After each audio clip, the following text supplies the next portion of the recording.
We are in our 35th year, and I believe this is the 4th summer we've expanded our programming onto the Blackfeet Nation. So we offer programs here at the Museum of the Plains Indians and also Chewing Blackbones Campground, which is on Lower St. Mary Lake. And we have 114 programs this year, 17 different presenters, mostly Blackfeet, but we, west of the Continental Divide, the Salish, Kootenai, and the Kalispel tribes, also the Flathead Reservation, do most of the programming there. And none of these programs would be possible without donations to the Glacier National Park Conservancy. They fund completely every single program that I do, my entire position. And we also have AmeriCorps Vista, Andy David. He's donating a year of his life to basically tribal community engagement. And he just started a month ago, today. Is it a month today? All right. And he's still smiling. And so today we are honored to have one of our Blackfeet tribal elders. His name is Ernie Heavy Runner. And he was born and raised here on the Blackfeet Nation on a ranch just outside of town by his grandmother. And he was taught the culture and everything he knows about the culture by his grandmother. And he was actually raised in a teepee for, tell you were how old were you raised? I was about, she took me when I was about 11 months old, raised me till I was 9 years old. Yeah, so that's how he learned the culture. And he then shares his stories and his knowledge with visitors and people of the community. So not only do we offer programs in the summer, but we offer them in the winter time at the museum for all the local school kids.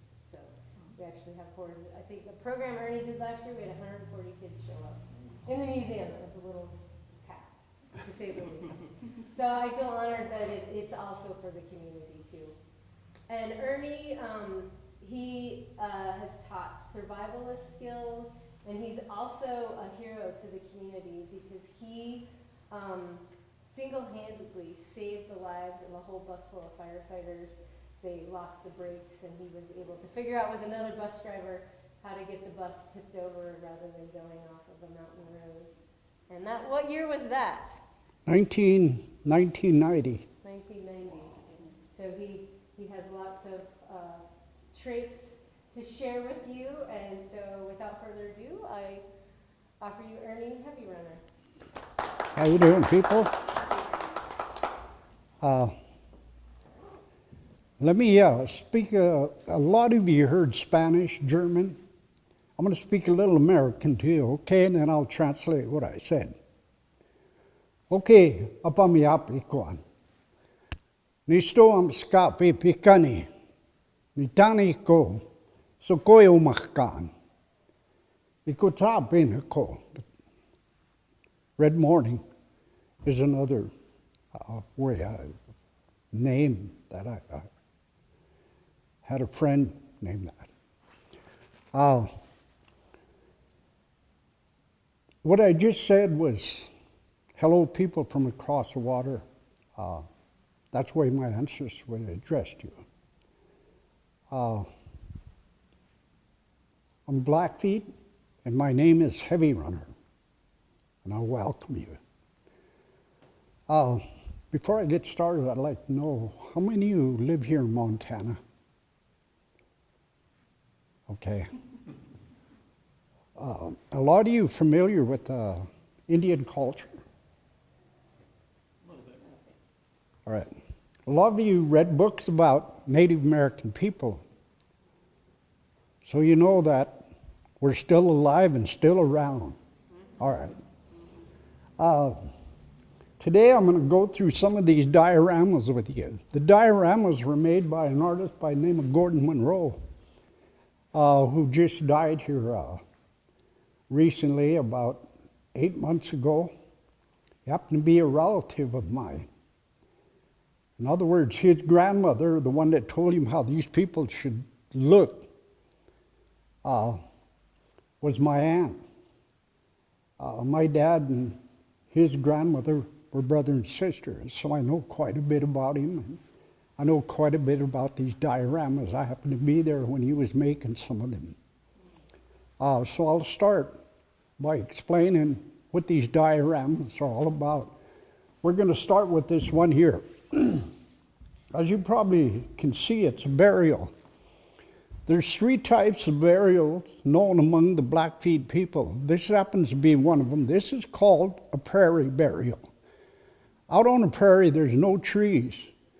So they use teepee poles and they build a scaffold. They wrap the body very tightly, rawhide, and they lay it up on a scaffold. The second burial is called a tree burial. Along the rivers where there's trees, they do the same thing. They limb a tree and build a platform in a tree. And they put the body in a tree, wrap the body in rawhide, and they put it in a tree and they just leave it. The third burial, very seldom they used it, but they did use it a lot. Out on the plains. Out on the plains, they erect a teepee that's been of no use anymore. It's worn out, has holes in it, it's not livable anymore. They put the teepee up and they built a little bed platform in there, and they laid the body on that bed wrapped in rawhide, and they just leave it. Everything these people used, they took from nature and went back to nature. The bodies were left, they weren't cremated, they were just left for nature to take. And that's what this burial is about. But let's talk about this one, because this is one we have here. As you can see, there's a body laying up there. And if you notice, there's this person, this deceased person, all his personal effects, all these personal items are laid at the graveside with him, which wasn't very much. These people were nomadic. So they didn't have a whole lot of luxuries to take with them when they traveled. There would be his weapons, a few personal items, a comb, his bow and arrow. His weapons would be laid at his gravesite. And he'd be dressed in his clothes, work clothes, and laid up on a scaffold. Everything would be laid at his gravesite. Now, if you notice, there's a young lady here, that's perhaps his wife. She's cutting her hair. The reason why she's cutting her hair is to show that she's a widow now. She'll go back to camp with short hair, showing she just lost her husband. If you notice, there's a young boy, a young child. That's their child. What happens to these people? All right, let's find out. This woman will go back to her tribe and live with her family for a period of time. She'll begin to look over maybe an older relative, an older sister perhaps, or an older relative. Then she'll pick out either one of them family and move in. She would automatically become the wife of that older relative or older sister, his husband. There was no jealousy. Let me tell you why there was no jealousy. This is survival. This woman has to survive. The child has to survive. Women's work was so hard, believe me. These women worked, no one worked any harder than a woman out on the plains. Their work was so hard, they practically worked themselves to death. So it was always beneficial to have maybe 3 or 4 working women in that family to lighten the workload, because no one worked any harder than these women. They were the hardest working people on the plains. There was no jealousy, because they knew at some point in their life this may happen. And the child would also be accepted into that family, because the children that were in that family would have a new playmate, so he was welcomed. Now, the man also had it rough, because we just go down to the grocery store and shop for what we need. We can go down and get whatever we want and bring it home and feed our children. All they want to eat. But it wasn't like that for the man. This woman may have, or other woman may have 3 or 4 children by her first husband. And she may move in with the older sister that already has maybe 5 or 6 children. So it becomes a large family. That man has to be a heck of a hunter, believe me. If your family went hungry, you're ridiculed by other hunters. So you had to be a heck of a hunter. In order to feed that family, you had to be out all the time hunting, making sure you was bringing in food to feed that family. And you know growing kids can really eat because they're growing. So that man had to be one heck of a hunter. And they were. They were great hunters. They started from an early age. And they hunted all their life. That's all they lived for, was hunting and war. That was a big thing in their life. Well, Ernie, you said that it's a very difficult life, and I know it was. So I'm wondering, why did they dispose of all of those tools that he built throughout his life and send them off with the body versus giving them as an inheritance to the children that he left behind? Because they considered it bad luck if they... Oh, bad luck. Yeah, they were very superstitious people. I'll get into that a little later. All right. So this woman would survive because she'd take on a new husband and a new family. She'd also be a working woman in that family because she's young enough to still be able to work. And I can never say enough about women because of my grandmother who raised me and taught me everything I know. 19th century historians left women, native women, out of their history books. The only ones you read about, Pocahontas, Sacagawea. The only reason why you read about them, they're associated with white men who kept journals. But my grandmother taught me what I know, and I'd put her up there against any one of those women. No, she'd be right up there on top. These women I have a lot of respect for because they worked very hard. I saw my grandmother work a cowhide, tan a cowhide. My dad had a dead cow, so she wanted to hide, so we took the hide off the cow. And I was 10 years old, and I got down on my knees and helped her a little bit. Believe me, about 2 hours at that elbow rubbing grease, man, that's hard work. I'd sooner dig a fence line across a rocky ridge in a tan of hide. Well, that's the toughest work I've ever done in my life. But this woman here would be accepted into a new family. She'd become a wife of the husband. Of course, I kind of pitied the husband because he had a new wife and some more kids. They had to pretty much get out there and stay out there till he brought something in to feed them. And that's what this is all about. Okay, let's move over here. You're looking at what'll be happening here in Browning in a few hours. It's called dancing. Where did the dance originate? Where did these people learn to dance? Who taught them to dance? Where did the dance come from? All right, that's a good question. Let's answer it this way. Out on the plains, in the spring of the year, these people used to hear a thumping noise. And they wondered, where's that thumping coming from? What's causing that? So they went out to investigate. And they come up on a scene that was phenomenal. I mean, they were just completely hypnotized by what they saw. They couldn't take their eyes off it. They watched it. This is when all the prairie grouse come together and they form a circle. This is the mating season. This is when the grouse come together to find a mate.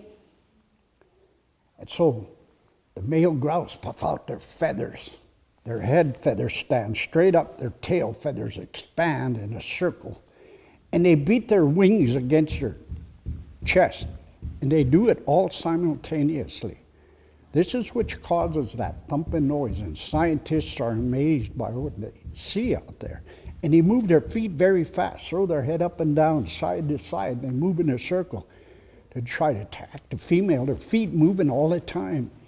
And they tip their wings, and they beat them against your chest, and their tail feathers stand out. And the people look, and they say, what are they doing? They're dancing. That's what they're doing, they're dancing. They come back, they made the drum to get that rhythm sound. And they started chanting songs. And they built headdresses and tail feathers, and they added costumes. And they put style into the movements that they saw those little grouse doing out on the prairie. They added style, and they started dancing. And this is where it originated. That's how the people learned to dance, by watching the grouse during the mating season. And that's where it all began. All right.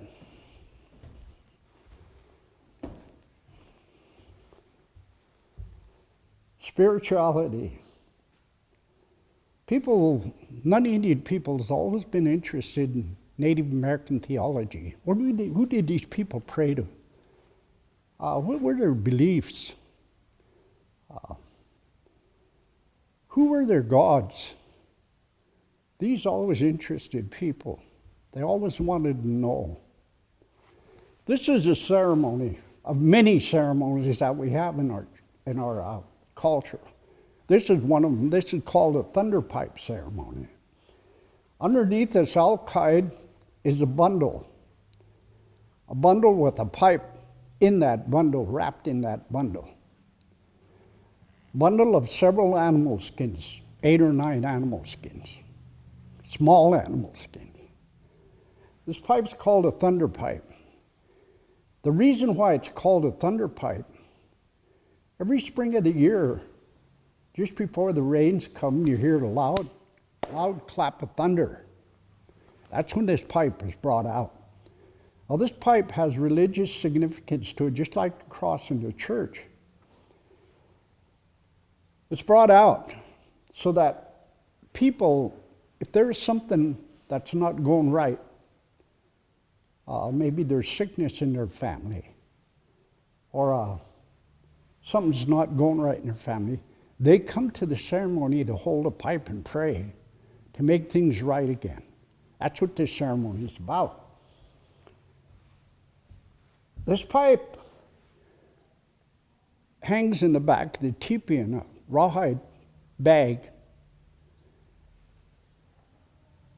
And this man here is a holder of pipe. That pipe has been passed down from generation to generation. Now this man has the pipe. All these people you see sitting here are somehow associated with this man and his pipe. Now, they could be family members, but I'm going to say they belong to this man's clan. Each one of these people come here for one purpose, and that's to hold a pipe and pray for whatever's wrong. Whatever they pray for to make it right again. Maybe there's sickness in the family or something not going right in their family, so they want to pray to make it well. That's what this pipe is for. If you notice, there's a buffalo skull. A buffalo skull usually is found at the head of the altar because a buffalo is very sacred to the Native American people.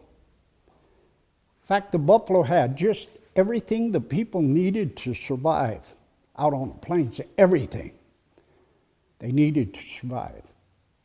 That's why this buffalo head is here at the center of the altar. If you notice, there's 2 men here with hand drums. It's important to understand one thing about this ceremony. And about all the ceremonies among the Blackfeet, there's always songs that go with the ceremony.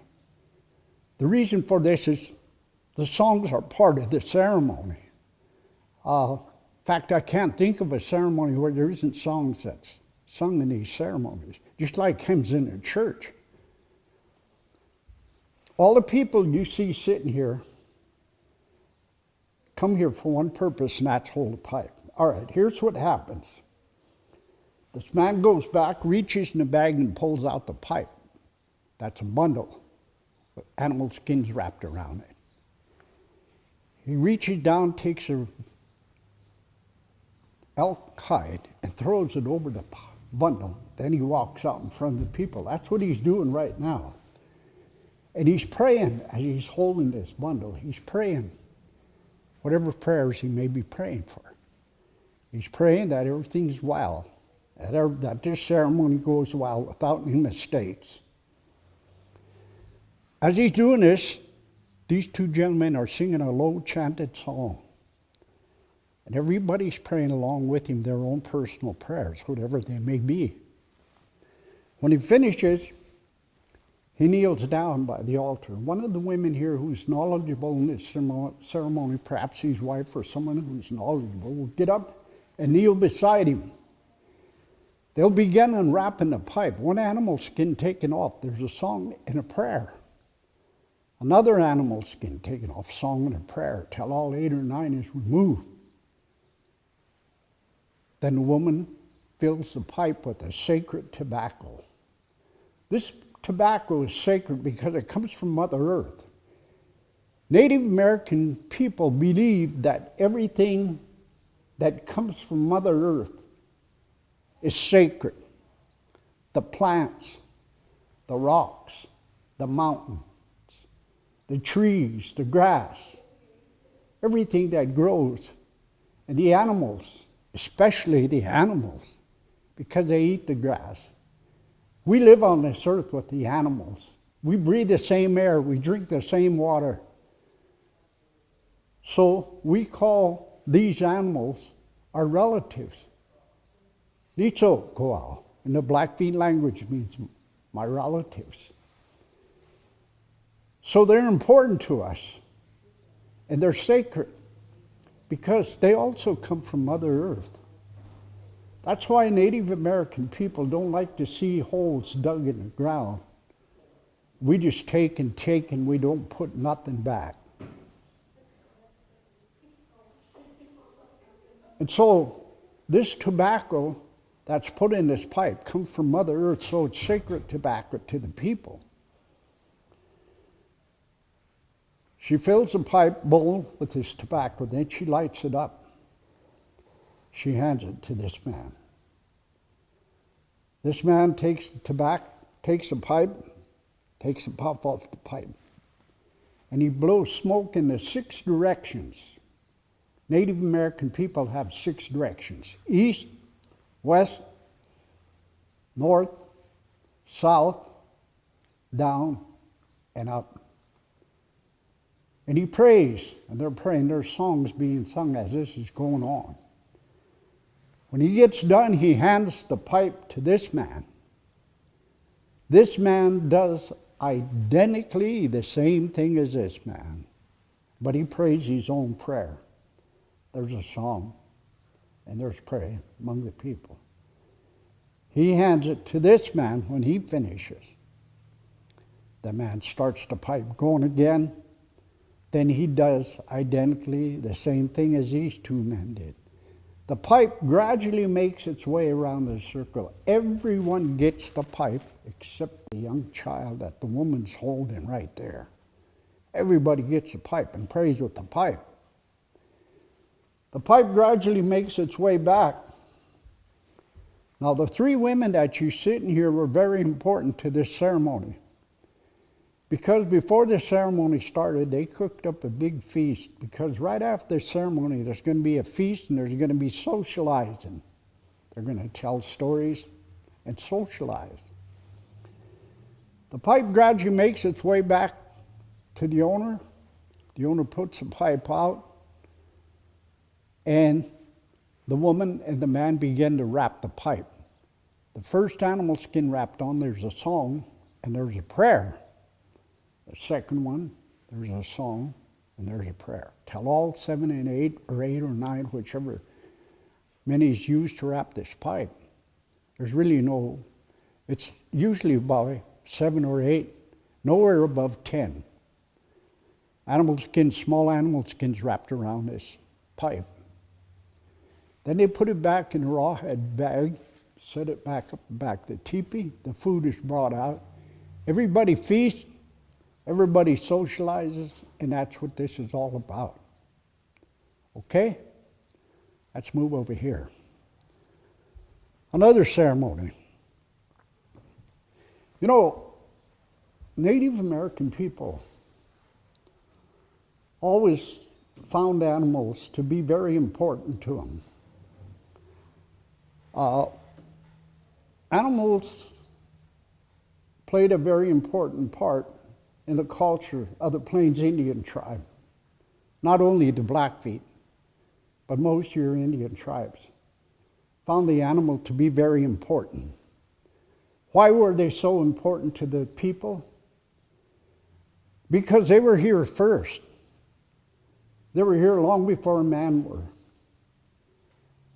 So the people knew that they were here longer than the people.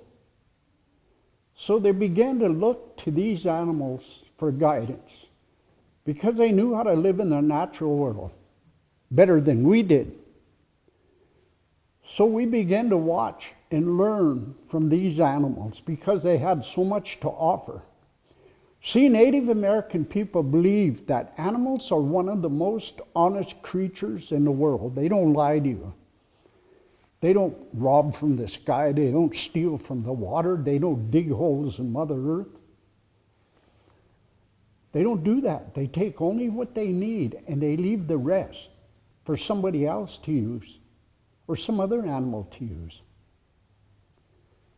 But if you go into Russia and you get out of that airspace, they'll say, hey, that's our air. You get back in your own space, that's our air. Or we'll shoot you down. Or you get out of the shipping lanes in China, and they'll tell you, hey, that's our water. You get back in those shipping lanes, or we'll shoot you out of that water. And look what we do. We just dig holes in the mountains. We dig holes in the ground, like the Berkeley Pit and Butte. And we don't put nothing back. We just leave it. We just take and take and take. Animals don't do that. Animals kill because they have to kill. But you pick up the paper and you read the headlines. People kill because they want to kill. Just read the headlines of the paper and it'll tell you that. In New York City, there's a zoo down there where they did an experiment. They fed a pride of lions till their tummies were just full. They were just laying there licking their paws, lounging around letting their food settle. They put a baby fawn in there, and that fawn walked right across their bed ground. They didn't lift a paw to hurt it. If they were hungry, it'd be a different story. But my point is, animals don't kill because they want to kill. They kill because they have to kill. But we kill because we want to. And we hang heads up right on the wall and say, hey, look at that, man, I killed it. I'm a great hunter. That poor animal didn't have a chance with a high-powered scope and a rifle. But you go out there and try to hunt him with a bow and arrow. You have to get within 20 yards to make an accurate kill with a primitive bow. You had to be a hell of a hunter to do that. And we can't do that anymore because we're not connected. And that's what these people were. They looked to these animals because animals give them a lot. Animals taught them how to survive in the natural world. This ceremony you're looking at is called a horse raiding ceremony. This man is about to go on a horse raid into enemy country. And he invited two spiritual leaders with him. One is a woman, one is a man. We call them medicine people. You people call them high priests or priests. This is what my grandmother was, medicine woman. This man here is a medicine man. He's praying that this man has success. Now, if you notice, his fingers are red. He's putting red paint on this man's face. Again, this red paint comes from Mother Earth. Therefore, it's sacred paint. He's painting his face. Now, as he's painting his face, he's praying that this paint protects him from his enemies. because he's going to go out on the word trail to get horses for the tribe. What I mean by that, he's going to go to a different tribe and raid that tribe for their horses to bring back to his tribe these horses. This was a way for men to start a warrior society. This was a way for men to gain status in a tribe, is by going on war trail and getting horses and bringing them back to the tribe. This was a way for them to gain status in their tribe, was go on a war trail. If you notice, there's a medicine woman here. She's got a blade of sweetgrass in her hand. Now, this sweetgrass comes from Mother Earth, therefore it's sacred. What she's doing, she's getting a hot coal from there, putting it on that sweetgrass and making a smoke that we call a smudge. She'll go around this man's body with a feather, fanning smoke onto his body, called purification ceremony, before he goes out on that horse ride. She's also praying as she's doing this for success, that this man has success. I explained there's always songs that go with her. This man is a singer of these songs that go with this particular ceremony. This woman is also praying. A buffalo skull. I explained why a buffalo skull is found. It's a sacred animal, therefore it's considered sacred and belongs at the head of the altar. Over here you see a young lady. Now that's perhaps his wife. She's here for moral support. If you notice, she's got a young child in her arms, and she's feeding that child. That's the way we fed our children back in those days. Today we just stick a bottle in their mouth, and that's it. There's one person I haven't named yet. If you look real close, you'll see a young boy here. 11 years old. That's how old he is. If you notice his face is painted, that tells you something. That tells you he's already went through the ceremony. He's waiting on this man to finish.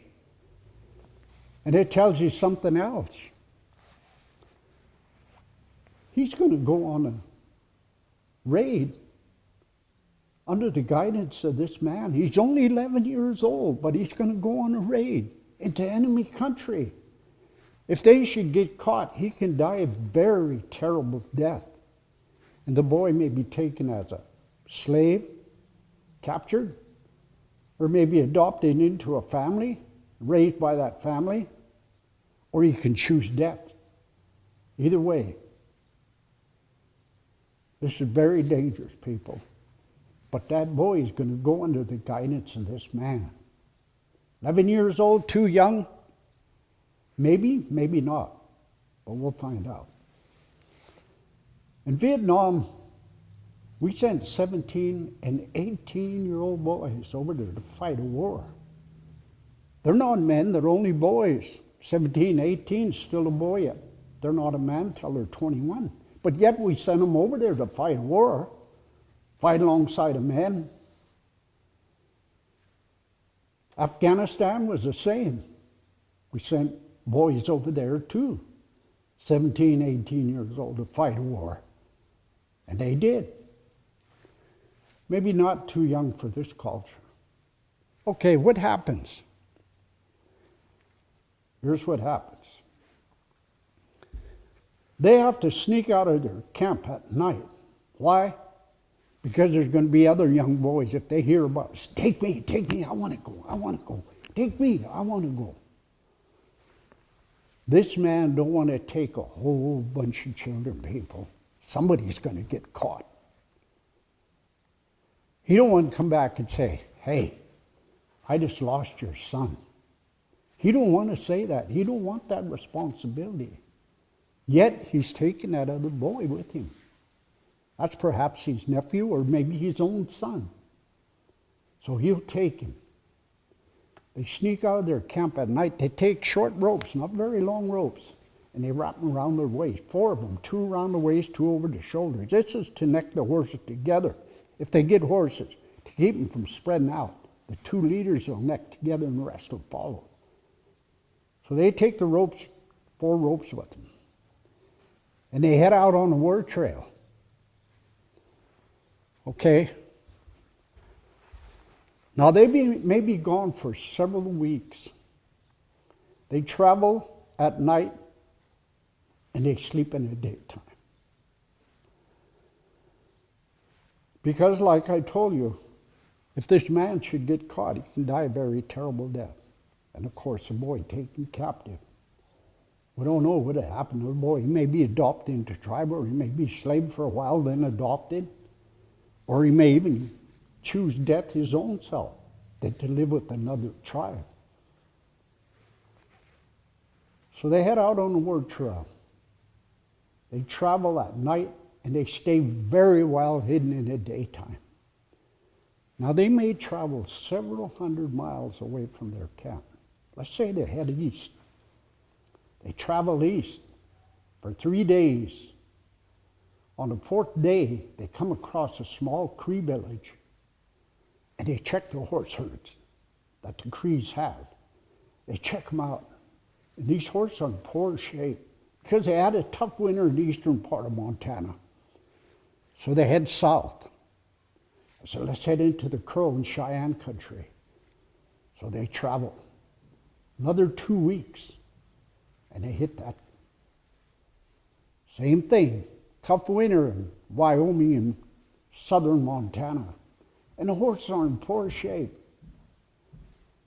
So they say, no, we don't want these horses. These are Blackfeet. They want to get the best horses they possibly can get. So their tribe will be proud of them. So he tells the boy, we'll head west through the Bitterroots. So they start traveling. Another 3 weeks.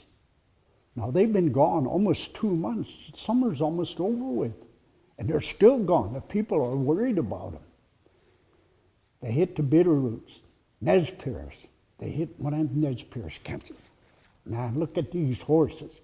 Nez Perce had some of the prettiest horses on the plains. I ain't kidding you. They had beautiful spotted ponies. People say Nez Perce learned how to breed horses. Now, I don't know how Plains Indian people learned about breeding horses, but the Nez Perce had some beautiful horses. Real horses. I mean, these horses were beautiful horses. Spotted ponies, Appaloosas. And these people couldn't take their eyes off this horse because they were beautiful horses. So he tells the boy, this is the camp we're going to raid. The horses are in good shape. This is the camp we're going to raid. So they study this camp. They watch who comes in, who goes out, where everybody's at. They do their homework. They have to. They watch his camp for 4 days. On the 4th day, he tells the boy, okay, tonight, I'm going to go down, get this horse. Here's what I want you to do. Now, he's only 11 years old. This is what I want you to do. He gives him a little eagle bone whistle that he's been keeping this for this occasion. He takes this eagle bone whistle, he gives it to me. He said, now, take this whistle. Tonight, when I go down there, and I go into that camp to get those horses, if you see someone come out of that camp, I want you to blow on this whistle like a nightingale. And I'll know. When I hear that, I'll know, and I'll hide, and I'll wait. When danger's over, I want you to blow twice on a light nightingale flying off. Then I'll know it's clear. Now, these boys get these whistles at a very early age. And they listen to the birds out there on the plains, and they take these whistles and they try to mimic them. And they get so good at it that you can't tell the difference between the whistle and the bird. That's how good they get at it. So this man knows that the boy can make these sounds because he probably has a whistle out at his home. He's only 11 years old, but he's already time for him to be a young warrior. So they wait. Now, every evening at dusk, the main horse herd that's been grazing on the plains and Nez Perce are brought into the center of this camp where there's a crowd, makeshift crowd. And they bring the horse in and they leave them there overnight.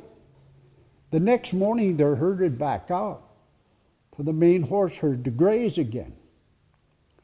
Then, in the evening, they're brought to the center of the camp, brought into the corral, and left there. Now they've been studying and watching for 4 days, so they know.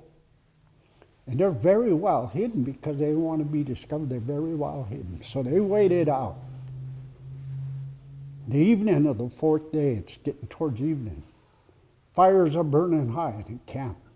9 o'clock in the evening, the sun's just starting to set behind the mountains. Now this camp is located in a ravine with a little creek running by it. They're up on a slope looking down where the brush is. They're hiding in the brush there, and they're watching that camp. All of a sudden, the horse herd's brought in. They see 2 riders bringing in the horse herd, bring them into the corral. These are the main horse herd. These are the horses that the women use to pack the camp and move it from place to place. These are the pack horses that the women use, and to haul the Travises. So those are the horses that are brought in. Then the warriors' horse, these are the fast horses. These are the buffalo runners. These are the war ponies. These are the horses that they want. And then there's the children's horses. They're also brought in camp because they're just green horses. They're being broke. They're being trained as buffalo hunters, but they're still green. They're 2- and 3-year-old ponies. In fact, the young boys are breaking them. He probably starting a colt himself at his camp.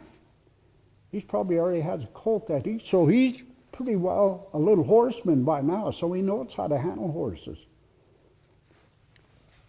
Okay, fires are burning high. It's 9 o'clock in the evening. The man watches. Everybody's doing what they have to do. 9 o'clock in the evening, they're starting to move into their camps, getting ready for bed. 10 o'clock, the fires are still burning high.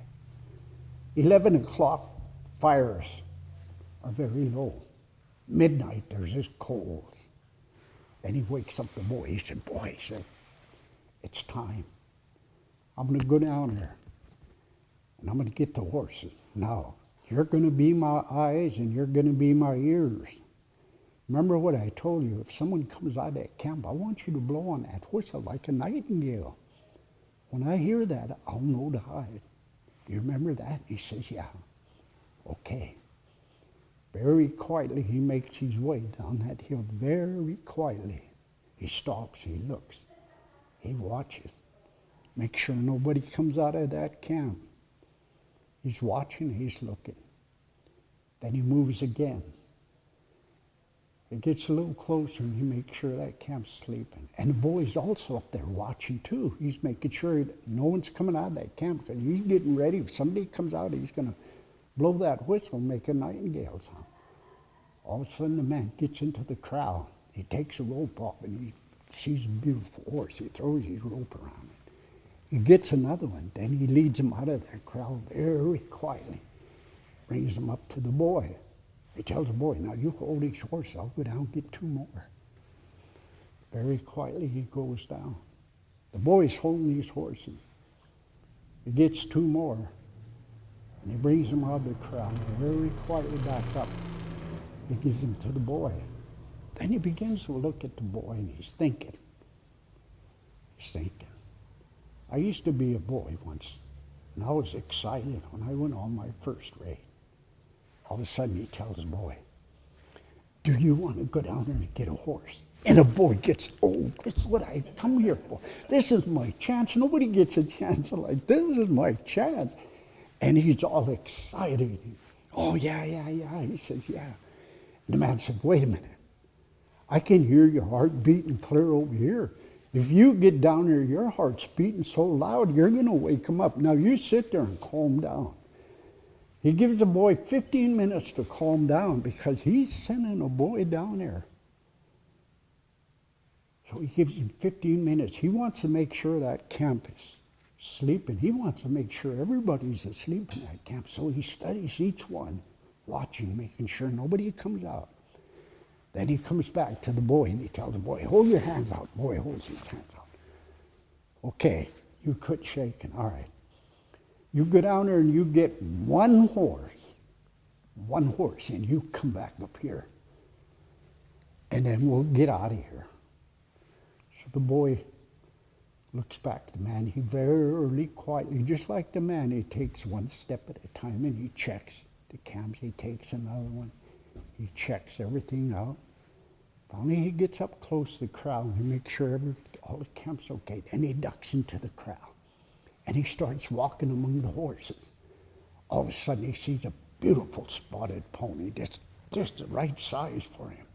Takes a rope off his waist. He walks up to it very quietly, holding his hand out. Throws his rope around it. Then he leads it out. All of a sudden, he sees another one. Now, he's told only to get one, but he can't let this one go. He's got to get it. He just got to have it. So he looks at it. He looks back. The old man's busy watching. So he takes the rope off and he walks over and holds the other one. And he throws it around that one. So he's got two. Now, he's a little horseman, so he's been around horses, so he knows what he's doing. So he gets the two together, and he starts leading them out of the crowd, backing up, leading them. All of a sudden, he sees another one. Oh, man, I can't let that one leave it here. I just got to have it, you know. He's getting greedy, and he's looking, oh, how am I going to get the other one? And the guy is up there, why is he taking so long? All he needs to do is get one horse and get out there, but he's taking too long.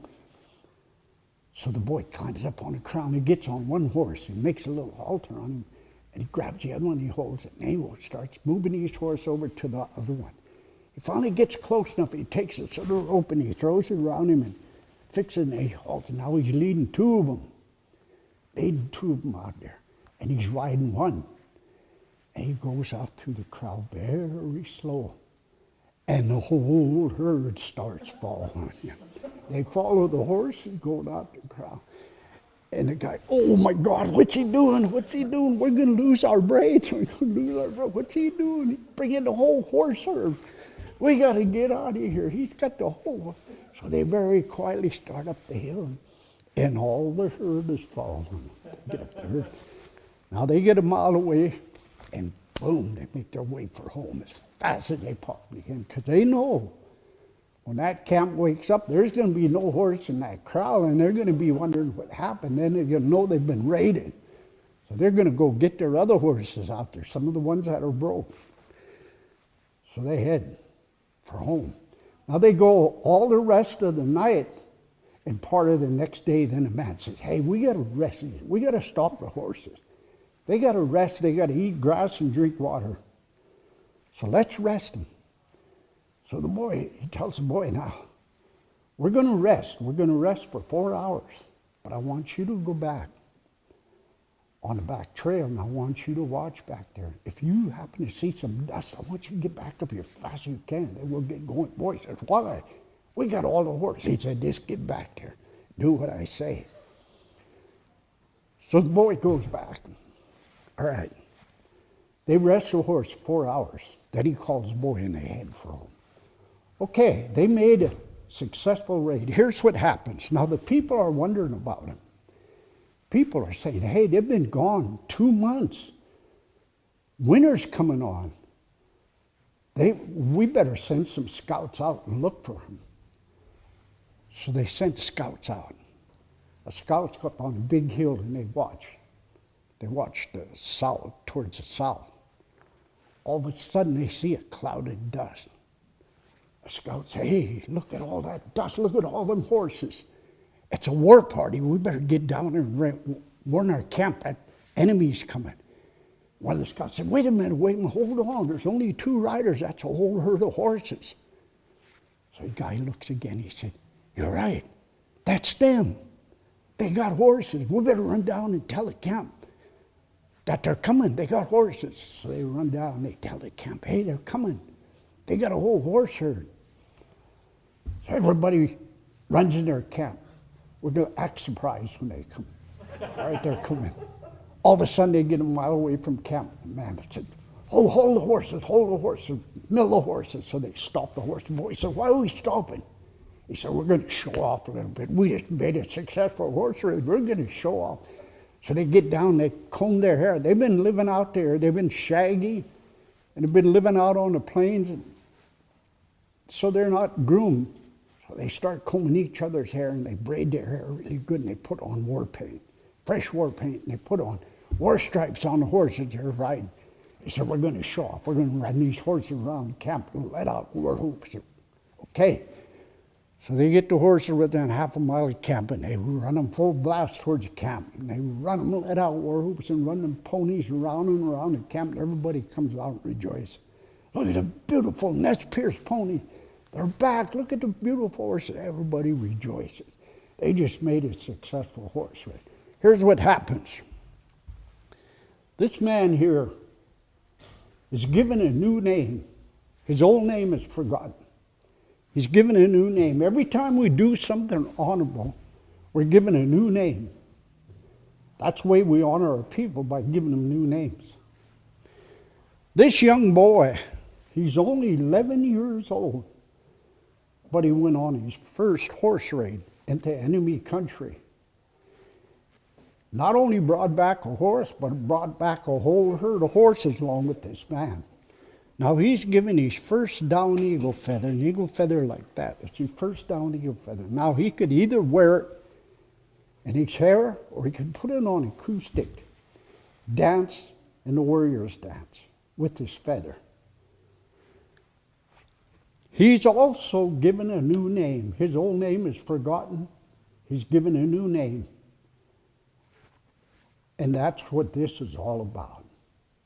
Okay? Thank you very much. Thank you. If you have any questions, feel free to ask me. That's what I'm here for. Okay? Any questions? Yes, sir. Ernie, I was wondering if you could say some more about the dancing. I know that you talked about watching the grouse and learning from the grouse the movements. But what about other types of dancing, like I was thinking jingle or fancy show? Well, those all came about from the dancing here. People just kind of added style, added new dances along with what they saw. And that's how that came about. But, you know, the thing about everything was taken from nature, our names, you know. Why do you have such unusual names? Why are you named after animals? Well, there wasn't nothing here but animals, you know, in the beginning. The reason why we took the names of animals is because animals taught us so much, you know.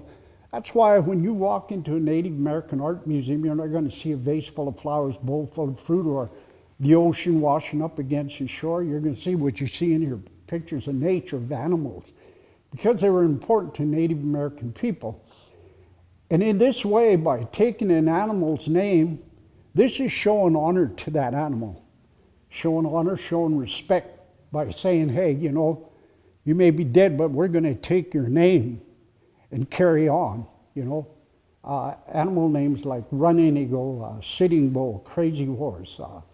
These are just some of the names. Why do we wear feathers? For the same reason. The birds of prey, the owl, the hawk, the eagle. These feathers we wear in honor of these animals because they show respect to these animals. Because these animals taught us so much, you know. Taught us a lot about the natural world. And an eagle is a very powerful bird. And pita in the Blackfeet language means proud. An eagle's proud. You know, he's proud. He's a proud bird because there's no other bird like him. An eagle, we lived with symbols.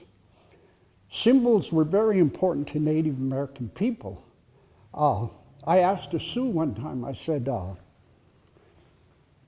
where did you get the design of the teepee? How did your tribe learn about the teepee? And he said, from a leaf on a tree. He said, where did you Blackfeet learn the design of a teepee? And I said, from the claw marks of a bear on a tree. Each claw mark represented the poles that went around the teepee. My point is, animals taught us the symbols of the natural world. When a young eagle leaves its nest, the people that watched it weren't controlled by time, they were controlled by seasons. So when a young eagle leaves its nest, the first thing it does is flutter around, then it gains altitude. The first thing it does is make a circle. Why does it make a circle? what does a circle mean? The Indians were trying to figure that out. Why did that eagle, why can't he just leave his nest and fly off and hunt? But no, he's got to make a circle. So the Indian people say he's trying to show us something that we can use. So they interpreted that as a cycle of life. We come from Mother Earth, we live our cycle, we go back to Mother Earth. We dance in a circle. Our drums are circular. Our fireplaces are circular. When you get lost in a snowstorm, you wander in a circle. When you take a shower, the water runs down, goes in a circle down the drain. This is the natural order of the universe. The planets revolve around each other in a circle. You learn this in school, the natural order you learn. My people, the old people I talked about in 1800, learned it from the animals. This is the natural order of the universe. Does all animals use a circle? Some of them do. Did you ever notice a dog? Just before he lays down, he makes himself a little place and he walks in a circle and then he flops down. Birds fly from tree to tree, and some of them are circular. A wolf pack, if you had the time and the patience to mark a wolf pack's territory, he'll go over here and he'll mark here and he'll sniff over here and mark here, here, here. But the outer perimeter of a wolf pack's territory is a circle. When you jump an elk, he'll take you on a long straight run. Hunting season may be over with, but he'll gradually make a circle, a complete circle, and come back to where you jumped him. They all use a circle. These certain animals do. This is a natural order of the universe. You learned it in school. My people learned it by an eagle, teaching them the symbol of a circle. Okay, any more questions? Thank you.